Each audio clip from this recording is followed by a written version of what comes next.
घडामोडी।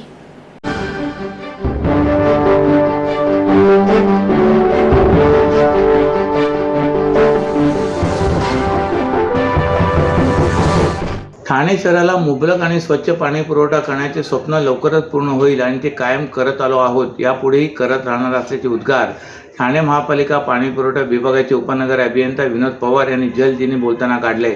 तसेच पाण्याची बचत आणि पाण्याची निर्मिती हीच काळाची गरज असल्याने ठाणेकर नागरिकांनी अनावश्यक पाण्याचा वापर टाळावा असे आवाहनही त्यांनी यावेळी केले। ठाण्यात आयोजित केलेल्या जल दिनानिमित्त एका कार्यक्रमात प्रसार माध्यमांशी बोलताना पाणी पुरवठा विभागाचे उपनगर अभियंता विनोद पवार यांनी ठाणेकर नागरिकांना काटकसरीने पाण्याचा वापर करण्याचे आवाहन केलं आहे। पुढे बोलताना पवार म्हणाले की ठाणे महापालिकेची पाण्याची गरज ही 616 दशलक्ष लिटर इतकी आहे, मात्र सध्या स्थितीत 585 दशलक्ष लिटर इतका पाणी पुरवठा केला जातोय। याशिवाय शहराच्या वाढत्या लोकसंख्येच्या दृष्टीने आणि वाढत्या नागरिकीकरणामुळे पाण्याची मागणी लक्षात घेता पुढील 2055 सालापर्यंत लागणाऱ्या पाण्यासाठी विविध स्रोतांमार्फत पाणी पुरवठ्यासाठी शासन स्तरावर पाठपुरावा आणि जोरदार प्रयत्नही मुख्यमंत्री देवेंद्र फडणवीस व उपमुख्यमंत्री एकनाथ शिंदे साहेब व अजित पवार यांच्या आशीर्वादाने महापालिका आयुक्त श्री सौरभ राव यांच्या मार्गदर्शनामध्ये सुरू आहेत। तसेच त्या प्रयत्नांना या काळात निश्चित यश येईल असा विश्वासही पवार यांनी बोलून दाखवला आहे। त्याचं ठाणे शहराला मुबलक आणि स्वच्छ पाणी पुरवठा करण्याचे स्वप्न पूर्ण होईल, मात्र सध्या स्थितीत ठाणेकर नागरिकांनी अनावश्यक पाण्याचा वापर टाळावा असेही त्यांनी शेवटी बोलताना सांगितले।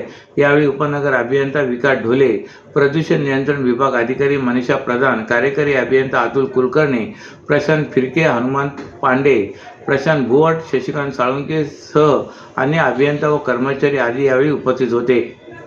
तसेच यावेळी पाणी पुरवठा विभागातील अधिकारी आणि कर्मचाऱ्यांनी जलकुंभाचे पूजन केले आणि आंतरराष्ट्रीय जल दिवस म्हणून पाणी पुरवठा विभागाने पाणी बचतीसाठी अधिकारी आणि कर्मचाऱ्यांनी शपथ घेतले। आज जागतिक जल दिन आहे।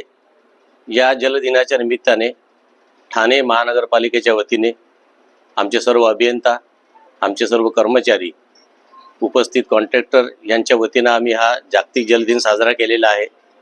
या जल दिनाच्या माध्यमातून आम्ही ठाणे शहरातील जनतेला काटकसरीने आणि जपून पाणी वापर करण्याचा सल्ला दिलेला आहे।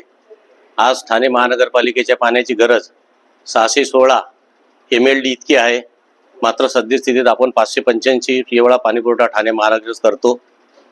शहरातील वाढत्या लोकसंख्येच्या दृष्टीने, वाढत्या नागरिकीकरणाच्या दृष्टीने पाण्याची मागणी लक्षात घेता आपण शासनाकडे विविध स्रोतांमार्फत पुढील 2055 पर्यंत लागणाऱ्या पाण्याचे आरक्षण करण्याबाबतचे विविध प्रकारचे प्रयत्न आपले सुरू आहेत। शासन स्तरावर आपले प्रयत्न सुरू आहेत आणि त्यास आपल्या निश्चित यश येईल आणि ठाणे शहरातील नागरिकांना आपण मुबलक आणि स्वच्छ पाणी पुरवठा करण्याचं जे आपलं स्वप्न आहे ते आपण कायम पूर्ण करत आलो, तर यापुढे करत राहू। मात्र शहरातील नागरिकांना एकच आमचं आव्हान आहे की पाणी हे निसर्गाची देण आहे। पाण्याची बचत हीच पाण्याची निर्मिती आणि काळाची गरज आहे। त्यामुळे नागरिकांनी अनावश्यक पाण्याचा वापर टाळावा आणि महापालिकेस सहकार्य करावे ही विनंती। धन्यवाद। रुग्णांच्या शस्त्रक्रिया, अपघात, महिलांना प्रसूतीवेळी रक्ताचा पुरवठा रुग्णालयांना करावा लागतो। यासाठी सरकारी यंत्रणांकडून वेळोवेळी शिबिरांचे आयोजन करून सरकारी रक्तपेढ्यांमध्ये मुबलक असा रक्तसाठा करून ठेवण्यात येतो। मात्र ठाणे जिल्ह्यातील 6 सरकारी रक्तपेढ्यांमधील साठा कमी झाला असून पुढील 10 दिवस पुरेल इतका रक्तसाठा सध्या सरकारी यंत्रणांकडे उपलब्ध आहे। यामुळे आरोग्य विभागाच्या चिंतेत भर पडली असून जिल्ह्यातील जास्तीत जास्त नागरिकांनी रक्तदान करावे असे आवाहन आता जिल्हा प्रशासनाच्या माध्यमातून करण्यात आले आहे। ठाणे जिल्ह्यातील विविध महापालिका, पालिका तसेच ग्रामीण भाग येथील लोकसंख्या पाहता जिल्ह्यातील आरोग्य यंत्रणेवर कायम ताण असल्याचे जाणवते। सर्व सरकारी रुग्णालय, प्राथमिक आरोग्य केंद्र, मुख्य जिल्हा रुग्णालय या ठिकाणी रुग्णांची कायमच गर्दी दिसून येते। त्यामुळे जिल्हा आरोग्य व्यवस्थेला कायमच सतर्क राहावे लागते। यासाठी मुबलक खाटा, रुग्णवाहिका, औषधे आणि सर्वात महत्त्वाचे म्हणजे मुबलक रक्तसाठा करून ठेवणे सरकारी आरोग्य यंत्रणांचे महत्त्वाचे काम असते। अनेक महागड्या शस्त्रक्रिया, प्रसूती तसेच मोठे अपघात याचा खाजगी रुग्णालयामध्ये उपचार करणे बहुतांश वेळा अनेक गरजू रुग्णांना आर्थिकदृष्ट्या शक्य होत नाही। अशावेळी अनेक रुग्णांची धाव ही सरकारी रुग्णालयाकडे असते. या सर्व शस्त्रक्रिया, अपघातावरील उपचार यावेळी प्रामुख्याने रुग्णांना रक्तपुरवठा करण्यात येत असतो.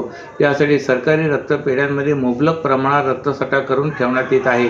मात्र ठाणे जिल्ह्यातील हाच रक्तसाठा आता कमी झाला असून जिल्ह्यातील सरकारी रक्तपेढ्यांमध्ये मिळून पुढील 10 दिवस पुरेल इतकाच रक्तसाठा शिल्लक असल्याची माहिती समोर आली आहे.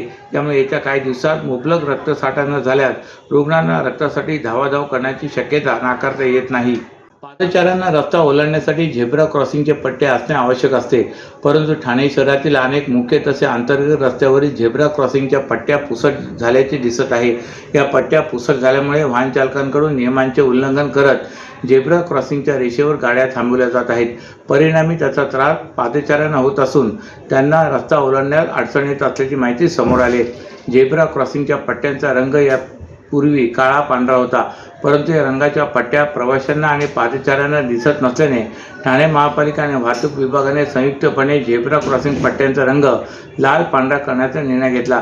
त्यानुसार ठाणे महापालिका हद्दीतील रस्त्यांवरील झेब्रा क्रॉसिंगचा रंग 2023 अखेरीपासून बदलण्यात आले. या पट्ट्या लाल आणि पांढऱ्या रंगाच्या केल्याने नागरिकांना स्पष्टपणे दिसतील, तसे रस्त्यावरील गाड्या झेब्रा क्रॉसिंगवर आल्या त्यांना पांढऱ्या लाल रंगाच्या पट्ट्या दिसतील आणि चालक नियमांचे पालन करून आपल्या गाड्या योग्य ठिकाणी थांबवतील, तर पादचाऱ्यांनाही रस्ता ओलांडण्यास सोयीस्कर होईल असा समज महापालिकेने वाहतूक विभागाला झाला होता. सुरुवातीच्या काळात या पट्ट्या ठळकपणे दिसत होत्या, त्यामुळे वाहतूक पोलिसांनाही वाहतूक नियमांचे उल्लंघन करणाऱ्या वाहन चालकांवर कारवाई करणे शक्य होत होते. परंतु 1 ते 1.5 वर्षातच शहरातील मुख्य रस्त्यांसह अंतर्गत रस्त्यावरील या पट्ट्यांचा रंग पुसट झाल्याचे पाहायला मिळत आहे. महाराष्ट्रातील भगिनींना आधार देणारी राज्य शासनाची मुख्यमंत्री माझी लाडकी बहीण योजना. या योजनेअंतर्गत अल्प उत्पन्न गटातील 21 ते 65 वयोगटाच्या भगिनींना मिळणार दरमहा 1500 रुपयांची मदत. अर्ज करण्यासाठी 31 ऑगस्ट 2024 पर्यंत मुदतवाढ. कुटुंबाचं वार्षिक उत्पन्न 2.5 लाख रुपयांपेक्षा कमी असलेल्या महिला पात्र. कुटुंबाकडे पिवळं किंवा केशरी रेशन कार्ड असल्यास उत्पन्नाचा दाखला आवश्यक नाही. पांढरं रेशन कार्ड असेल किंवा रेशन कार्ड नसेल तर कुटुंबाचं वार्षिक उत्पन्न 2.5 लाखांपेक्षा कमी असल्याचा दाखला आवश्यक. योजनेसाठीचा ऑनलाईन अर्ज नारी शक्ती दूत ॲपवरून किंवा पोर्टलवर भरता येईल. ज्या भगिनींना ऑनलाईन अर्ज भरता येत नसेल त्यांच्यासाठी अंगणवाडी, ग्रामपंचायत, वॉर्ड ऑफिस, सेतू सुविधा केंद्रामध्ये किंवा आशाताई बचत गटाच्या CRP यांची मदत उपलब्ध. आता आपल्याला अभिमानानं म्हणता येईल, सुखी आणि सुरक्षित आहे माझी लाडकी बहीण. पर्यावरणीय दृष्ट्या संवेदनशील असलेल्या येऊर परिसरात अनधिकृतपणे हॉटेलची उभारणी सुरूच असल्याची गंभीर बाब समोर आली. येऊर परिसरात नव्याने सुरू होत असलेल्या हॉटेलमध्ये ठाणे महापालिकेची कोणत्याही प्रकारची परवानगी न घेता बांधकाम करण्यात आले आहे. पालिकेच्या प्रत्यक्ष पाहणीमध्ये बांधकाम अनधिकृत असल्याचे उघड झाल्याने आता या हॉटेलला पालिकेने नोटीस बजावली आहे. अनधिकृत बांधकामांबाबत पालिका प्रशासनावर टीका होऊ लागली आहे.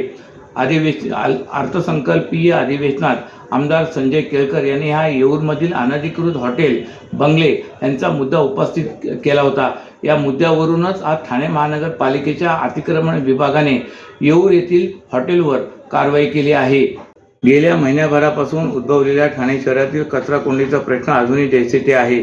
महापालिकेला कचरा डम्पिंगकरिता जागा मिळाली, परंतु आपल्या मतदारसंघामध्ये कचरा संकलन केंद्र नको अशी नकार घंटा लोकप्रतिनिधींनी बजावल्याने कचऱ्याची समस्या आणखीन गंभीर झाली आहे. आजच्या घडीला वाघळे येथील CP तलाव परिसरात कचऱ्याची एकही गाडी घुसून देणार नाही असे स्थानिक नागरिकांचं शिवसेना शिंदे गटाने विरोध दर्शवलाय. ठाणे मतदारसंघातील बाटा कंपाऊंड परिसराला भाजपने विरोध केलाय, तर गायमुख येथील आरक्षित भूखंड आणि दिवा येथील टायगर डम्पिंगलाही स्थानिक आमदार आणि ग्रामस्थांच्या विरोधाला सामोरे जावे लागत आहे. त्यामुळे शहराची कचराकुंडी रिकामी करायची कुठे असा प्रश्न ठाणे महापालिका प्रशासनासमोर उभा ठाकला आहे. महापालिकेच्या अधिकाऱ्यांनी तात्पुरती जागा शोधली होती, परंतु त्यालाही विरोध झाल्याने घराघरातून उचललेला कचरा संकलन कुठे करायचा या विवंचनेत ठाणे महानगरपालिका अडकली आहे.